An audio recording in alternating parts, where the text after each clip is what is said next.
샬롬, 사랑하는 성도 여러분, 귀하고 복된 하루가 시작되었습니다. 신실하신 우리 하나님께서는 오늘도 우리를 깨워주시고 은혜 자리로 불러주셨습니다. 그러므로 간절한 마음, 감사한 마음, 겸손한 마음으로 기도하면서 오늘 새벽 예배를 시작하도록 하겠습니다. 다 같이 기도합니다. 사랑과 은혜가 풍성하신 존귀하시고 참 좋으신 우리 하나님 아버지 감사합니다. 지난 밤도 편하게 쉬게 하시고 또 이렇게 첫 시간 주님 앞에 엎드려 기도하게 하시며 예배 드리게 하여 주시니 감사합니다. 하나님 아버지, 오늘도 예배 중에 우리 주님께서 주시는 귀한 은혜, 또 특별히 이 어려운 시대를 이겨낼 수 있는 지혜와 능력의 은혜를 허락하여 주시옵소서. 그리하여서 이 어려운 시대의 빛과 소금이 되기에 부족함이 없는 우리 교회, 우리 성도님들 다 되게 하여 주시옵소서. 오늘 첫 시간 특별히 기도를 드립니다. 연약하신 분들이 계십니다. 몸이 아프신 분들이 계십니다. 병원에 가야 되실 분들도 계십니다. 또한 영적으로 마음의 상처가 있어서 괴로워하시는 분들도 있습니다. 어렵고 고민 가운데 있는 분도 있는 줄로 압니다.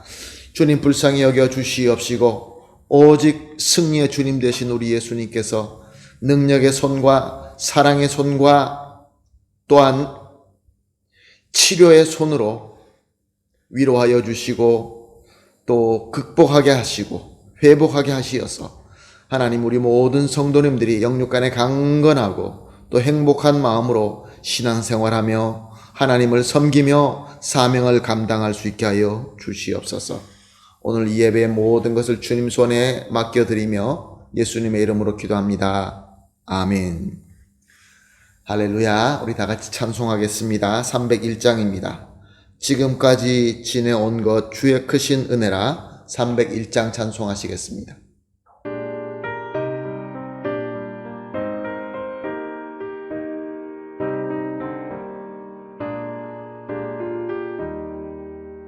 지금까지 지내온 것 주의 크신 은혜라. 한이 없는 주의 사랑 어찌 이루 말하랴. 찬악해나 주의 손이 항상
아멘. 할렐루야.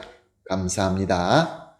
하나님 말씀 함께 보시겠습니다. 계속해서 요한복음 함께 보고 있습니다. 오늘 본문 말씀은 요한복음 1장 19절에서 23절 말씀입니다. 요한복음 1장 19절에서 23절 말씀입니다. 함께 보시겠습니다.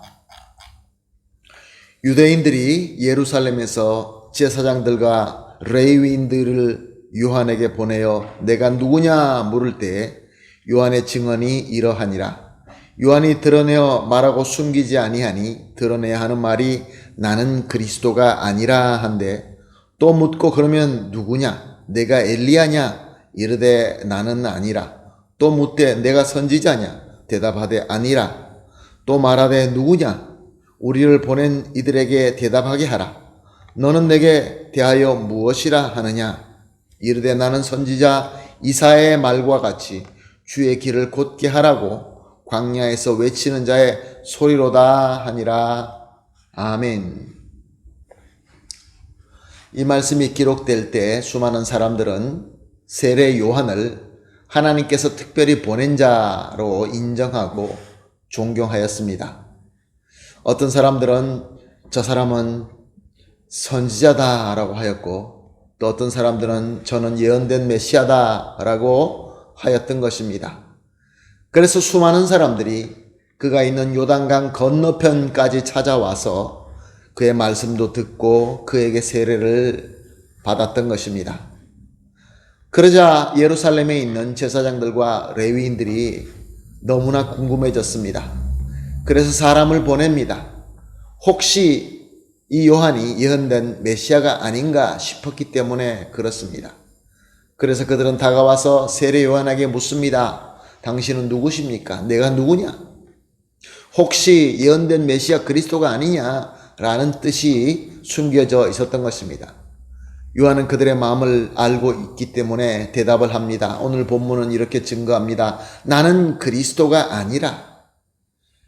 다짜고짜 그러나 분명하게 그리스도가 아니다라고 밝힙니다. 그러자 제사장들이 보낸 사람들은 묻습니다. 그러면 당신은 엘리야냐? 아니면 선지자냐? 여기에는 숨은 뜻이 있습니다. 엘리야는 말라기 4장 5절에서 예언된 엘리야를 의미하는 것이며, 선지자는 신명기 18장 15절에서 예언된 선지자인 것입니다. 당신은 말씀에 예언된 이제 우리한테 올 엘리야냐? 우리에게 다가올 선지자냐? 이렇게 묻고 있었던 것입니다.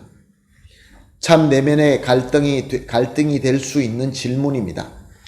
말씀드린 것처럼 요한은 많은 사람들에게, 많은 일반 사람들에게 인정과 존경을 받고 있었습니다. 이제 예루살렘의 최고의 종교 지도자들에게도 인정과 존경을 받을 수 있는 기회가 찾아온 것입니다.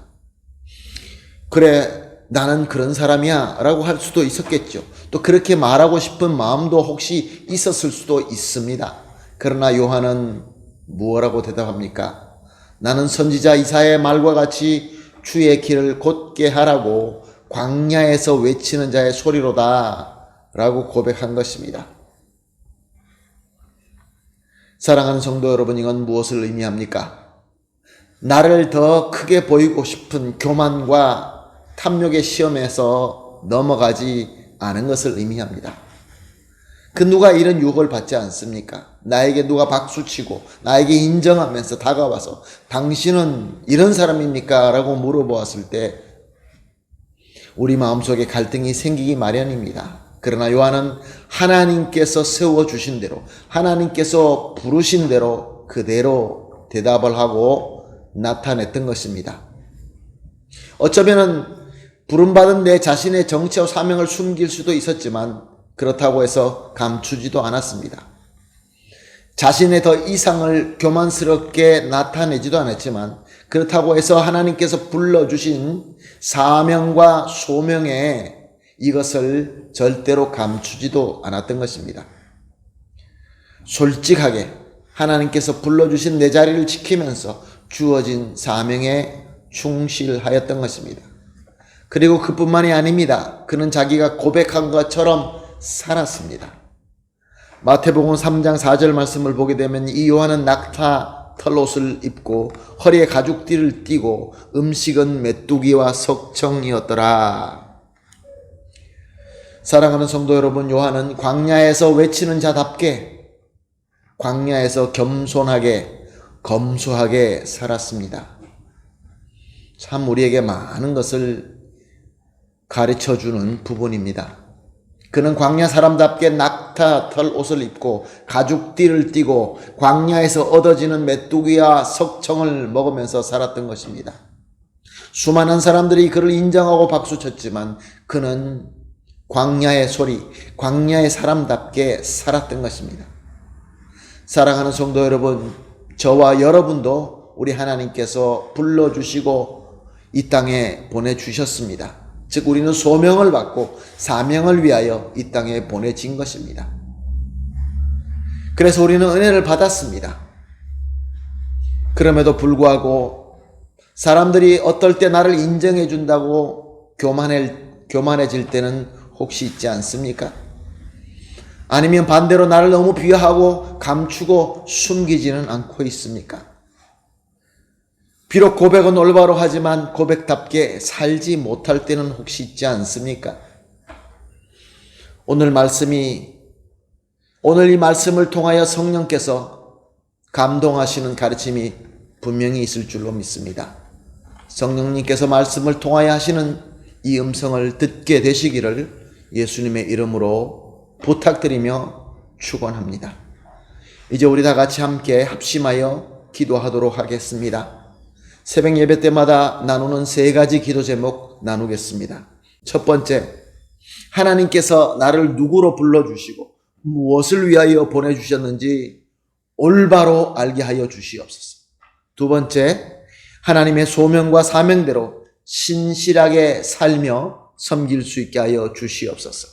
세 번째로, 교만과 탐욕의 유혹에 넘어가지 말고 항상 겸손하게 주님의 능력으로 이겨낼 수 있게 하여 주시옵소서. 3가지 합심하여 기도한 이후에 개인적으로 기도하시고 오늘 하루를 시작하도록 하겠습니다. 다 같이 기도하겠습니다.